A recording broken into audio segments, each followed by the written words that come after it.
Olá, alunos da Escola Municipal de Ensino Fundamental General Rodrigo Otávio. Como é que vocês estão? Espero que estejam todos muito bem, seus familiares que também estejam bem. E nós estamos aqui de volta para dar continuidade aos nossos conteúdos que estamos trabalhando aí em ciências. Já trabalhamos logo no início do ano uma parte do conteúdo de forma presencial e depois entramos nesse formato remoto em razão aí da pandemia do coronavírus, né?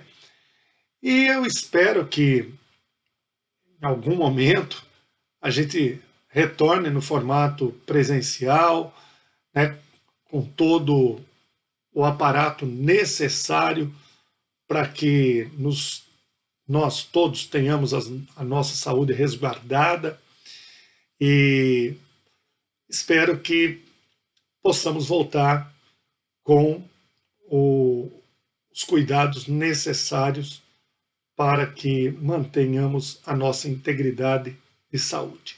Como no momento é necessário que nós, né, fiquemos ainda em isolamento por mais algum tempo.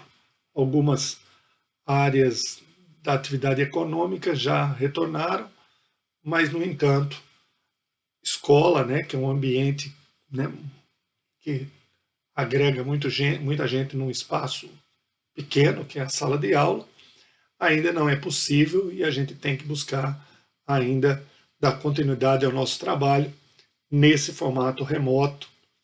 E eu espero que vocês, alunos, entendam.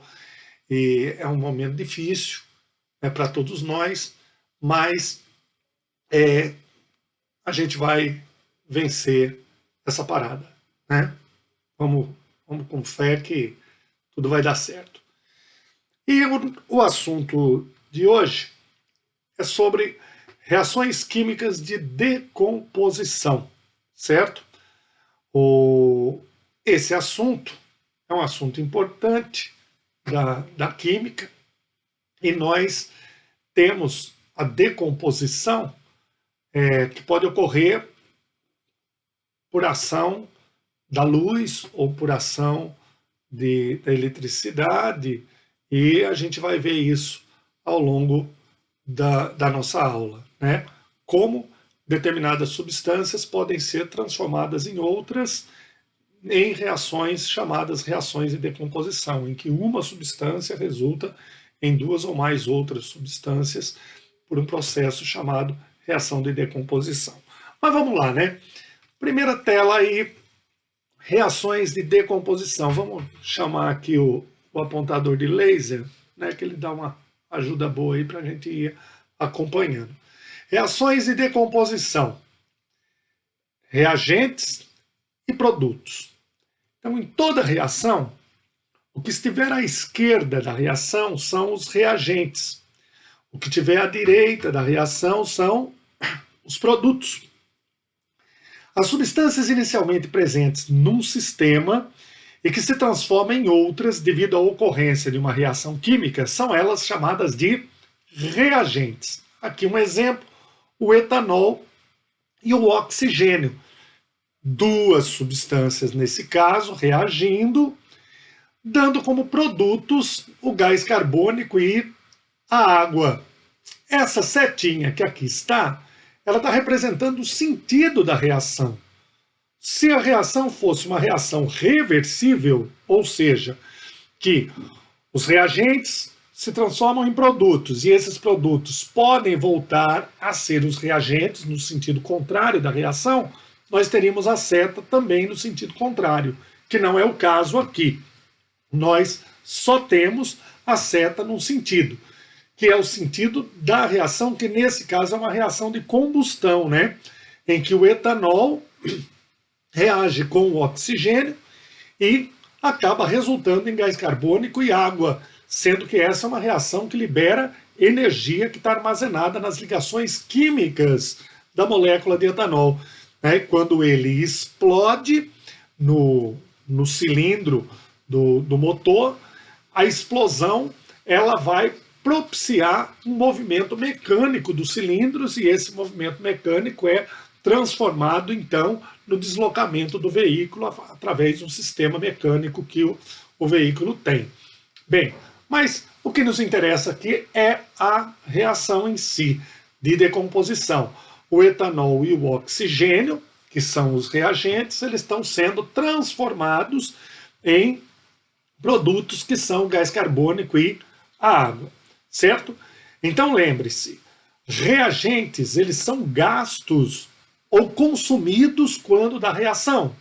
Os produtos são aqueles que se formam, ou seja, que são produzidos durante a reação. Vamos seguir aí, né? Reações de decomposição. As reações de decomposição podem ocorrer sob ação da luz, do calor, da corrente elétrica. Nas reações de decomposição, uma única substância reagente origina como produtos duas ou mais substâncias. Exemplo 1. O peróxido de hidrogênio, a água oxigenada. Sob a ação de uma enzima chamada catalase, ela é transformada em água e oxigênio livre, oxigênio gasoso. O peróxido de hidrogênio é a água oxigenada, como eu já disse. E a catalase é uma enzima, que nesse caso é o agente catalisador, ou seja, que acelera a velocidade de transformação do peróxido de hidrogênio em água e oxigênio gasoso. E, aliás, é por essa razão que se utiliza água oxigenada como medicamento quando se tem um ferimento. Por quê? Ao colocar a água oxigenada, o peróxido de hidrogênio, sobre o ferimento, existe nas nossas células uma estruturazinha, uma organela citoplasmática chamada peroxissomo. Ela contém, dentro dela, o peroxissomo, essa enzima catalase. Então, quando você tem um ferimento, quando o tecido está exposto, ao colocar a água oxigenada sobre o ferimento, o que é que acontece?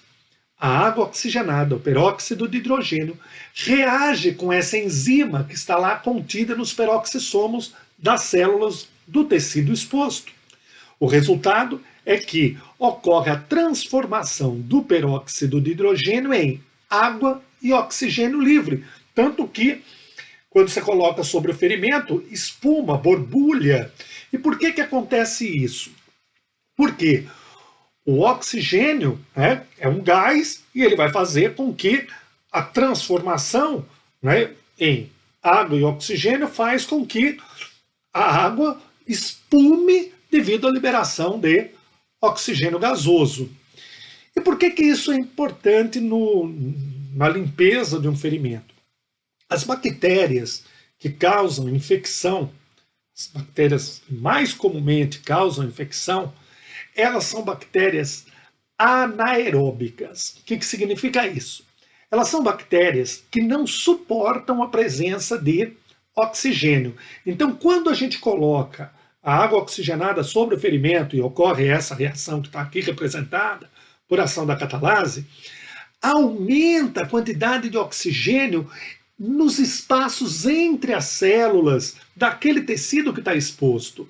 O resultado é que esse aumento considerável de oxigênio livre na forma gasosa no tecido exposto faz com que essas bactérias, caso elas estejam ali, que poderiam provocar uma infecção, elas morram em razão da excessiva quantidade de oxigênio que está presente ali no meio.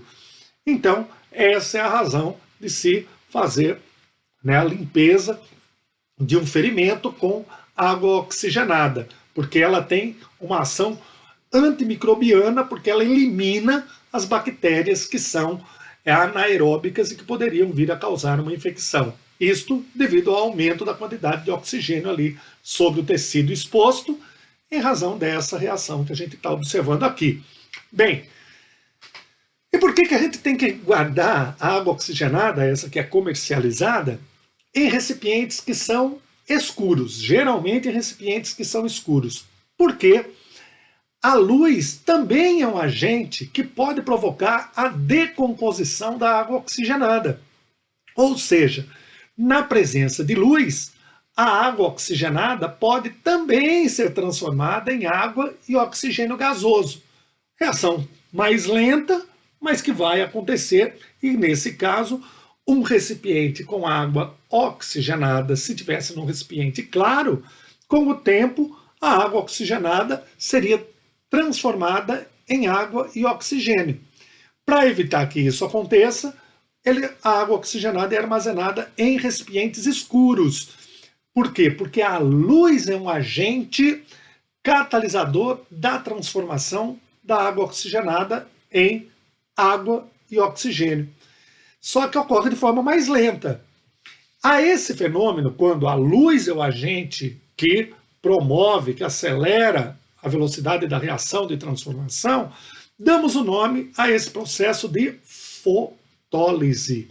A fotólise é, portanto, o fenômeno em que o agente que promove a reação é a luz.